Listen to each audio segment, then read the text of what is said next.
জনাইছো এই মুহূৰ্তত বাংলাদেশৰ এটা ডাঙৰ খবৰ লৈ অহাৰ চেষ্টা কৰিছো কিছু সময় পূৰ্বে বাংলাদেশৰ যি জাতীয় সংসদ বা তেওঁলোকৰ যি পাৰ্লিয়ামেণ্ট সেয়া ভংগ কৰা হৈছে আৰু তাৰ লগে লগে প্ৰাক্তন যিগৰাকী প্ৰধানমন্ত্ৰী আছিল খালেদা জিয়া যি কাৰাবন্দী হৈ আছিল তেখেতক মুক্ত কৰি দিয়াৰ সিদ্ধান্ত লোৱা হৈছে আৰু বাংলাদেশৰ প্ৰেক্ষাপট এই মুহূৰ্তত প্ৰতিটো সময়তে হলনি হোৱা পৰিলক্ষিত হৈছে শেখ হাসিনা বৰ্তমান সময়ত ভাৰতত আছে আৰু তাৰ মাজত বাংলাদেশত কেনেকুৱা পৰিস্থিতি বাংলাদেশৰ এগৰাকী নাগৰিক আমাৰ লগত পুনপটীয়া সম্প্ৰচাৰত ঢাকাৰ পৰা থাকিব আমি তেখেতৰ পৰা জনাৰ চেষ্টা কৰিম কিন্তু প্ৰথমতে আমি আপোনালোকক জনাইছো টাইম এট বিগ ব্ৰেকিং বাংলাদেশত ভংগ হল জাতীয় সংসদ নাইবা পাৰ্লিয়ামেণ্ট বাংলাদেশৰ যে সংসদ ভৱন আছিল বা পাৰ্লিয়ামেণ্ট আছিল সেয়া ভংগ কৰা হৈছে সকলো দলৰ হৈতে আলোচনাৰ পিছত বাংলাদেশৰ ৰাষ্ট্ৰপতিয়ে এই সিদ্ধান্ত গ্ৰহণ কৰিছে বাংলাদেশৰ এয়া ভংগ কৰা হৈছে প্ৰাক্তন প্ৰধানমন্ত্ৰী খালেদা জিয়াক কাৰামুক্তি কৰা হৈছে প্ৰাক্তন প্ৰধানমন্ত্ৰী খালেদা জিয়া যি দীঘলীয়া সময় ধৰি জেলত আছিল এতিয়া তেওঁ জেলৰ পৰা ওলাই আহিব লগতে 1 জুলাইৰ পৰা 5 আগষ্টৰ সময়ত যি আন্দোলন চলিছিল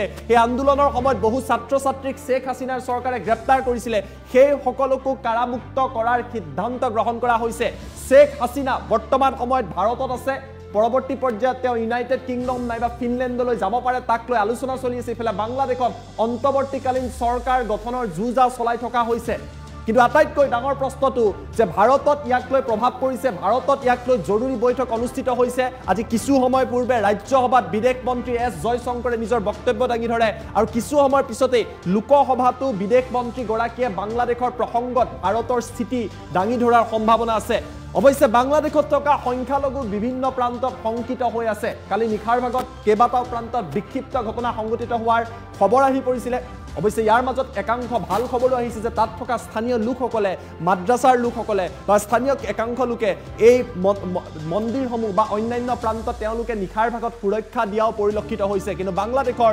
জাতীয় সংসদ ভংগ হৈছে আৰু বৰ্তমান বাংলাদেশৰ পৰিৱেশ কেনেকুৱা সেয়া পোনপটীয়া সম্প্ৰচাৰত আমি জনাৰ বাবে চেষ্টা কৰিম পোনপটীয়া সম্প্ৰচাৰত আমাৰ লগত এই মুহূৰ্তত উপস্থিত থাকিব ঢাকাৰ পৰা এগৰাকী নাগৰিক আমাৰ লগত পোনপটীয়া সম্প্ৰচাৰত থাকিব তেওঁৰ হৈতে আমি লাইভত যোৱাৰ চেষ্টা কৰিম লিংকন সেলাও এই মুহূৰ্তত মোৰ লগত সংযোগ স্থাপন কৰিছে আমি লিংকনক যদি স্ক্ৰিনত পাও Lincoln first of all welcome to time 8 I hope you are safe in Dhaka so how is the situation right now in Dhaka Lincoln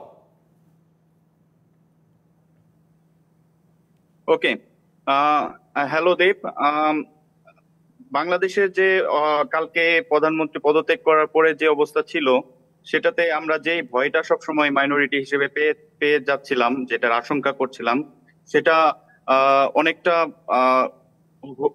আমরা কিছু দুষ্কৃতিকারীদের আক্রমণ এবং গির্জা মন্দিরে আক্রমণ দেখে সেটা কিছুটা সেই ভয়টা আমাদের ভিতরে বাস্তবে রূপ নিতে শুরু করে কিন্তু আমাদের স্টুডেন্ট প্রোটেস্টার্স এবং আর্মি লিডার্স এবং আদার যারা লিডার্স আছে বাংলাদেশের তারা যখন সাম্প্রদায়িক এই দাঙ্গাকে বন্ধ করার জন্য তারা যখন আদেশ দেন এবং সবাইকে অনুরোধ করেন তখন ধীরে ধীরে পরিস্থিতি একটু ভালো হতে শুরু করে আমরা রাত্রে যে খারাপ আতঙ্ক তারপর যে খারাপ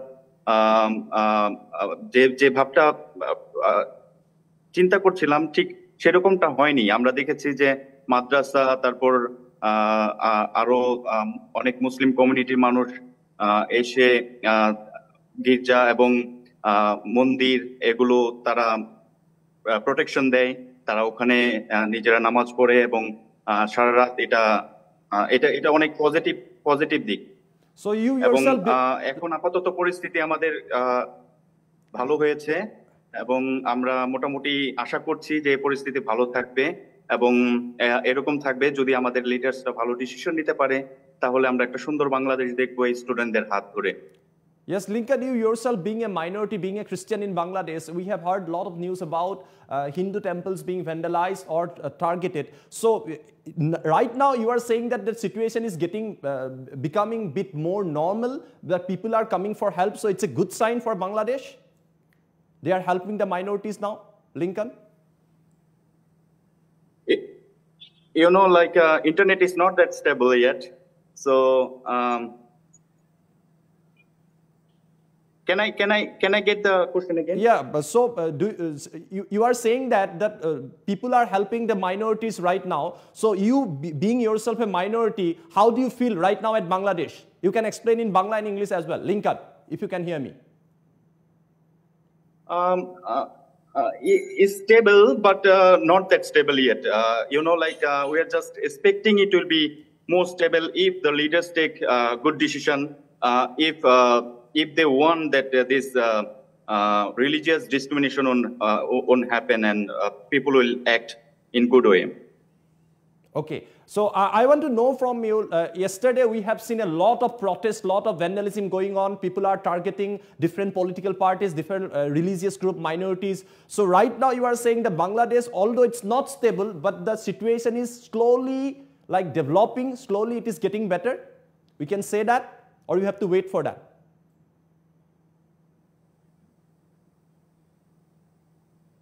I didn't get the answer. I didn't get the question yet.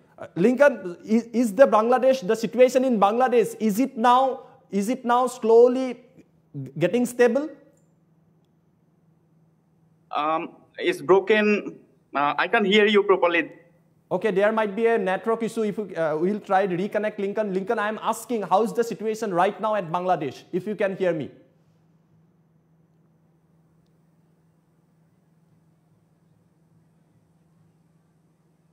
I got the question right now.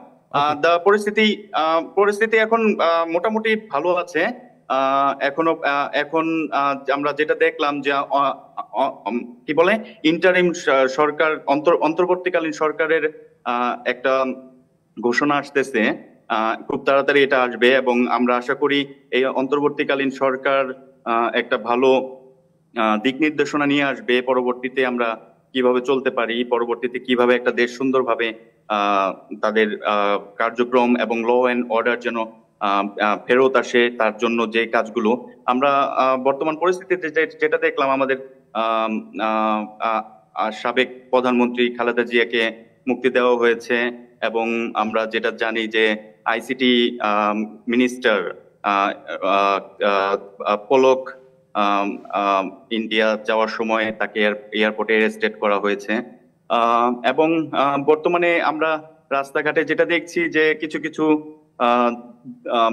মানে উল্লাসের মিছিল কিংবা বিএনপি নেত্রীর মুক্তির জন্য বিএনপি নেতাদের যে মিছিল, সেগুলো দেখা যাচ্ছে গলিতে গলিতে, এবং পুরো রাস্তাঘাট যেটা মোটামুটি শান্ত, একটু থমথমে, সবাই একটু ভয়ে আছে কি হবে কি হবে না, অথবা মানে পরবর্তী নির্দেশনা বা পরবর্তী মানুষরা কিভাবে অ্যাক্ট করবে সেটার উপর মানুষ একটু চিন্তিত। সবাই, স্পেশালি মাইনরিটিরা একটু বেশি চিন্তিত, কারণ গতকালকে ঘটে যাওয়া কিছু ঘটনা যেটা আসলে সবাই এক্সপেক্ট করে নাই, প্রত্যাশা করে নাই, কিন্তু এটা ঘটে গেছে। কিন্তু এগুলো আসলে দুষ্কৃতিকারীদের ঘটনা। এখানে যারা যারা ইনভলভ ছিল, আমার এই মেসেজ থ্রুতেও যেন তাদের আমি চাবো যেন এটা সাম্প্রদায়িকতা নয়, দেশটা যেন একটা সুন্দর হয়, সবাই মিলে যেন একসাথে আমরা থাকতে পারি এবং দেশের ভালোর জন্য কাজ করতে পারি, কারণ আমরা সবাই বাঙালি, আমরা চাই দেশের উন্নয়ন, আমরা চাই একসাথে কাজ করতে। Okay, Lincoln, if you can hear me, I want to know that interim government, they are going to form an interim government. Do you have any idea like how this interim government will be formed and who will be heading this government? Is there any news or is there any kind of information at Dhaka regarding this? Okay, the information till now I got is not yet declared or not yet released from the source. But the thing is that we are expecting, as the student leaders said, like the interim government will be led by the Nobel Prize winner Mohammad Yunus. He already had an interview with the Indian TV channel, and he has also a clear direction, and he agreed to lead that interim government team. Maybe that team will be consisted of 10 to 15 people, and they, as like what I have known, like from some sources, like like that this government,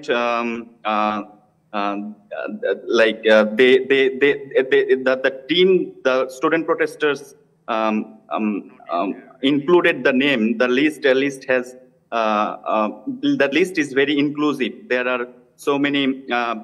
There are, I mean, there are journalists. The team is consist of journalists, the teachers, and I mean university teachers and other, like from the back. I mean, like Upujati, like we call it tribal people, and inclusive team is going to be declared. We expect that.